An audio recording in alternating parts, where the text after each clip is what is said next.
Welcome to this explainer. Today, we're taking a deep dive into the foundational law of a nation nestled right in the heart of the Himalayas. We are going to demystify the Constitution of Nepal, which was promulgated back in 2015 after a historic, decade-long peace process. Now, whether you're a political science student, a citizen wanting to wrap your head around your civic framework, or just someone curious about how modern democracies are built from the ground up, you are definitely in the right place. We're going to break down this massive legal document to see exactly how it shapes the identity, the rights, and the governance of Nepal.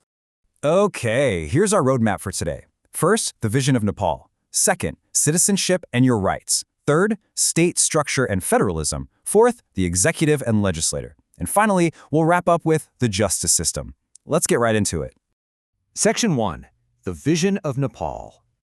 Before we get into all the nitty-gritty rules and regulations, we really need to understand the macro perspective. Like, what kind of country is this constitution actually trying to build? To answer that, we have to look right at the very beginning, the preamble. It opens with this incredibly powerful declaration: "We, the sovereign people of Nepal, resolving to build an egalitarian society founded on the proportional, inclusive, and participatory principles." That sets a really profound tone. It directly acknowledges the historical struggles and the popular movements of the past, while bringing the country together under a shared, forward-looking vision. It's a vision heavily focused on equality, ending discrimination, and ensuring that diverse groups actually have a voice. Now, Article 4 takes that grand vision and condenses it into a highly specific structural identity.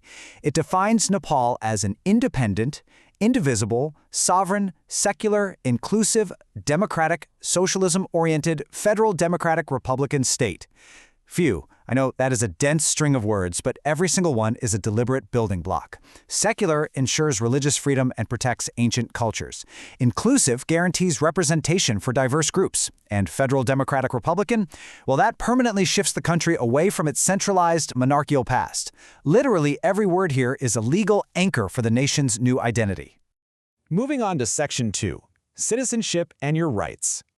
So, a grand national vision is great, but what does this legal document actually mean for you, the individual? How does it protect your daily life? Well, even though Nepal is now a federal country with different provinces, Article 10 ensures that citizenship remains totally unified. You hold a single federal citizenship, but it carries a provincial identity. What's really fascinating is that the Constitution guarantees no one is denied citizenship, and it includes some very progressive provisions.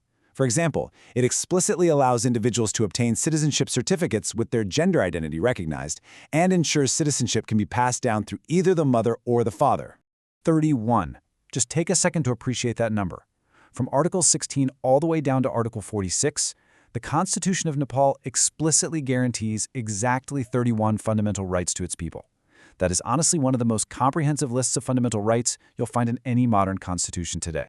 It brilliantly illustrates the protective shield the Constitution places around every single citizen.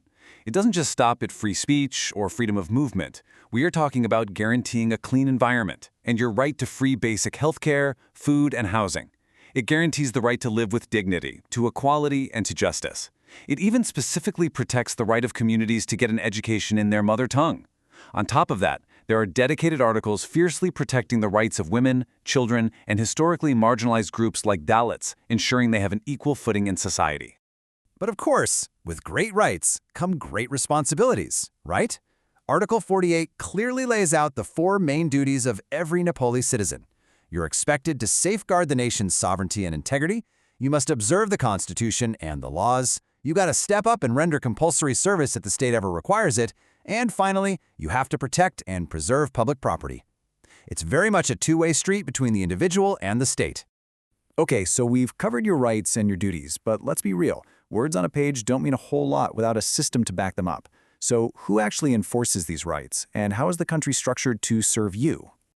That brings us to Section 3, State Structure and Federalism. To balance local autonomy with national unity, state power is distributed across 3 interconnected tiers.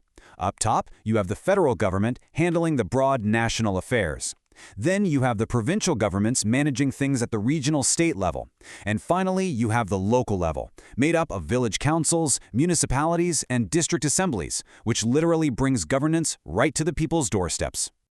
Now, to keep this three-tiered system from turning into total chaos, the Constitution uses detailed schedules to divide up the power. You have exclusive powers, which are domains that belong strictly to one specific tier. National defense, for instance, is exclusively federal. But then you have concurrent powers. These are shared responsibilities. In these areas, the federal, provincial, and local levels absolutely must cooperate and create harmonized laws. Basically, everyone has to play nice in the sandbox to make sure development doesn't stall out. Section 4. The Executive and Legislature. All right, this is the real heart of the political machinery. Let's clear up who does what at the very top. In Nepal's parliamentary system, the president and the prime minister have distinctly different jobs. The president is the head of state. Think of them as the promoter of national unity and the ultimate protector of the Constitution. The prime minister, on the other hand, is the executive head.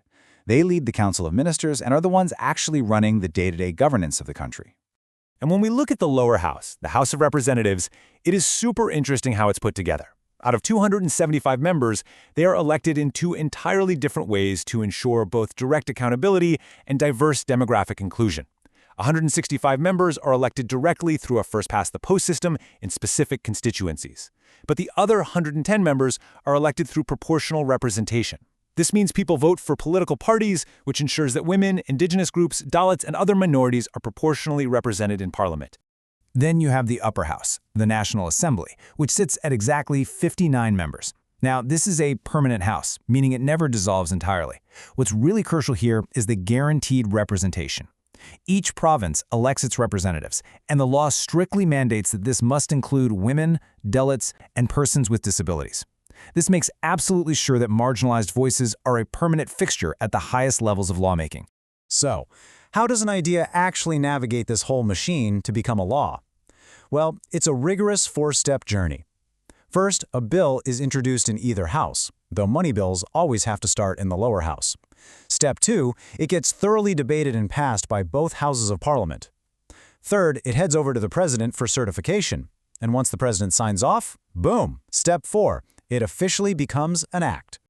Finally, Section 5, the justice system. Okay, so we've got the vision, the rights, the structure, and the laws. To keep all of that functioning smoothly, Nepal relies on a multi-layered justice system. At the base, there's a district court in literally every single district to handle local disputes and initial trials.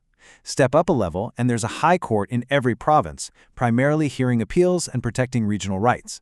And sitting at the very top of the pyramid is the Supreme Court, the ultimate authority and interpreter of the Constitution at the federal level. This acts as a massive check and balance feature. Under Article 133, the Supreme Court holds extraordinary power. They are the ultimate guardian. They can literally void any law that oversteps its bounds. It's their job to make absolutely sure the government plays by the rules and that those 31 fundamental rights we talked about earlier are actively enforced and protected. Which brings us to the end of this explainer. You see, the Constitution of Nepal really isn't just some static, dusty legal textbook. It is the living, breathing architecture of an entire nation. It weaves together the grand vision of the state with the everyday rights of the individual. So, armed with the knowledge of these rights, your duties, and how this whole governmental structure works, how will you participate in shaping the future of this federal democratic republic? Thanks so much for joining me today, and keep learning.